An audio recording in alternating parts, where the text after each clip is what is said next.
Mais tiens, regarde, c'est trop drôle, c'est un stylo qui s'allume. C'est pas trop bien? Ah, mais il marche. Il marche en plus. Ah, c'est trop stylé.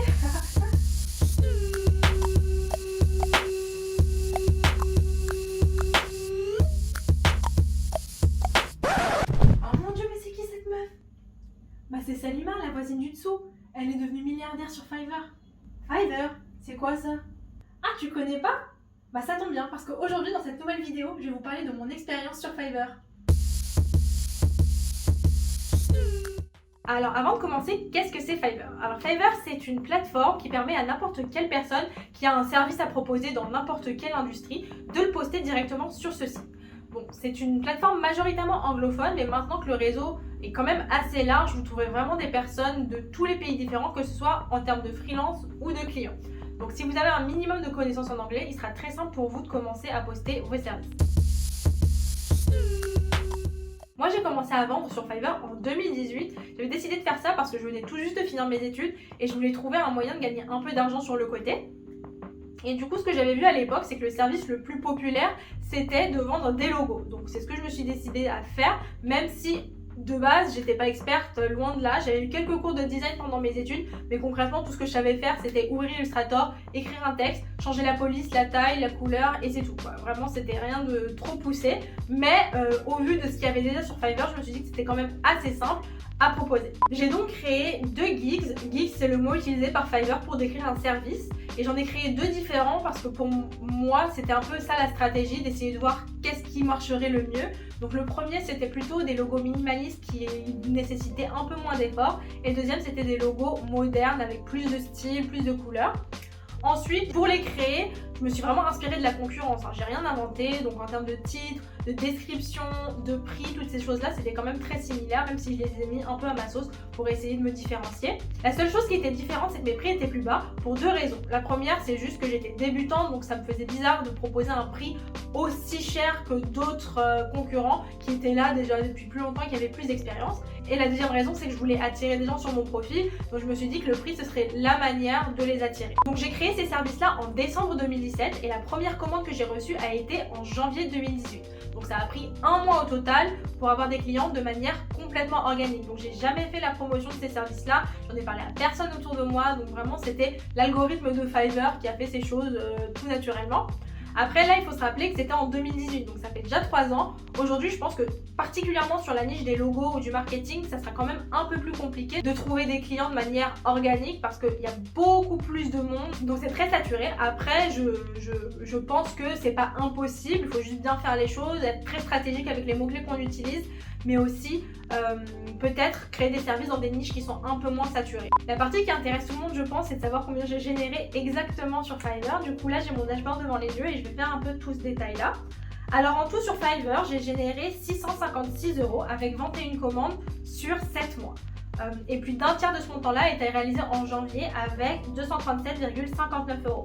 Alors comme vous pouvez le voir, c'est pas des sommes astronomiques, par contre moi je trouve ça quand même excellent dans le sens où je venais tout juste de créer mes services en tant que débutante et au bout d'un mois seulement j'ai eu ma première commande. Sachant qu'à partir du moment où on a sa première commande et que le client nous note avec 5 étoiles, tout de suite ça commence à rouler tout seul. Les gens commencent à vraiment plus cliquer sur son service, on commence à grimper sur la barre de recherche et donc les gens quand ils viennent sur Fiverr pour chercher quelqu'un pour leur faire leur logo, ils sont plus susceptibles de tomber sur notre service. Donc là c'était vraiment, ça s'est fait tout seul, organiquement, sans que j'en fasse jamais la promotion.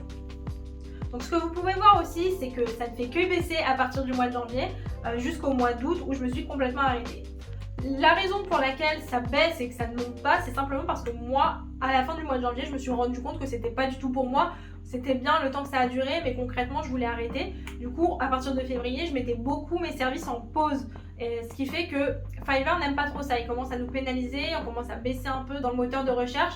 Ce qui fait que concrètement, j'étais active que la moitié du temps et les gens me trouvaient de moins en moins. Donc vers août, j'ai vraiment arrêté, mais concrètement, si j'avais continué, ça aurait fait que grimper parce que j'aurais commencé à avoir plus de clients et mon service aurait continué de monter dans le moteur de recherche. Maintenant, il y a plusieurs raisons qui m'ont poussé à arrêter de vendre sur Fiverr, ce qui m'amène à vous parler des aspects que je considère négatifs sur la plateforme.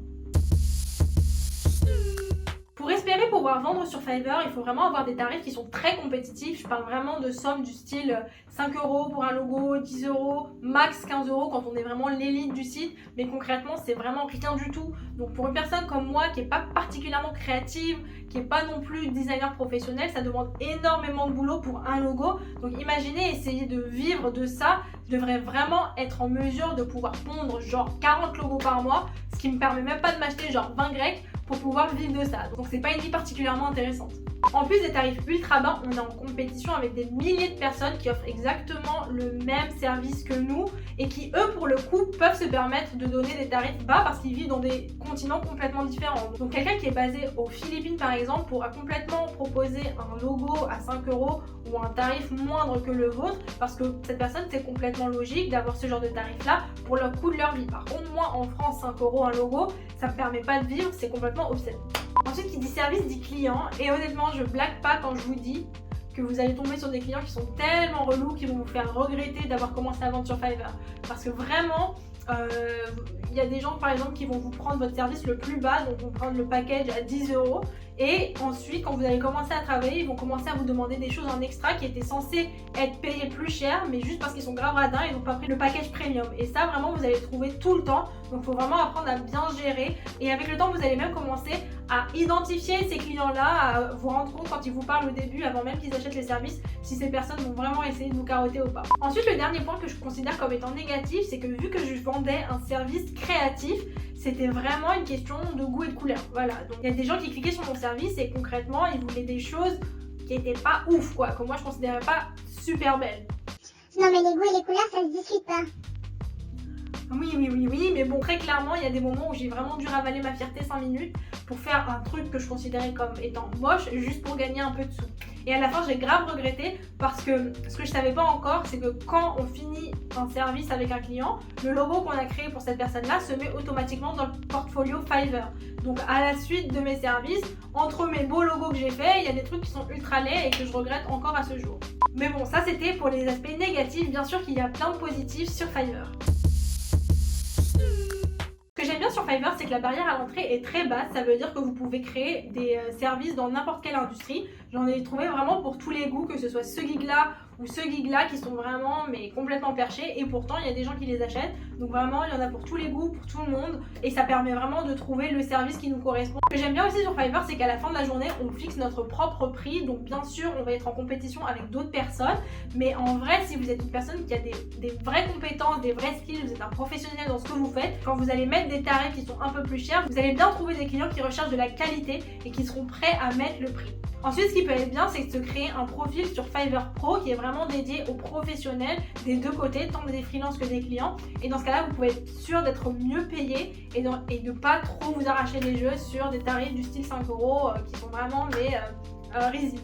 Le troisième et dernier point que je considère comme étant positif sur Fiverr, c'est que n'importe quelle personne qui a envie d'apprendre quelque chose et de gagner de l'argent en même temps peut le faire. Donc je me mets à la place d'un étudiant en design, un étudiant en marketing qui a vraiment envie de se faire de l'expérience, se faire la main et de se créer un portfolio pour plus tard. Il peut vraiment le faire sur Fiverr et gagner de l'argent en même temps. Donc c'est vraiment bénéfique pour les deux parties. Le freelance, il se fera de l'expérience et le client, il pourra trouver des tarifs peut-être un peu moins chers que ce qu'il trouverait d'habitude chez des professionnels. Et à la fin des études, on pourra vraiment avoir un portfolio vraiment qualitatif qui permettra vraiment d'ouvrir certaines portes professionnelles qui ne pourraient pas l'être autrement que par des expériences amassées avec le temps.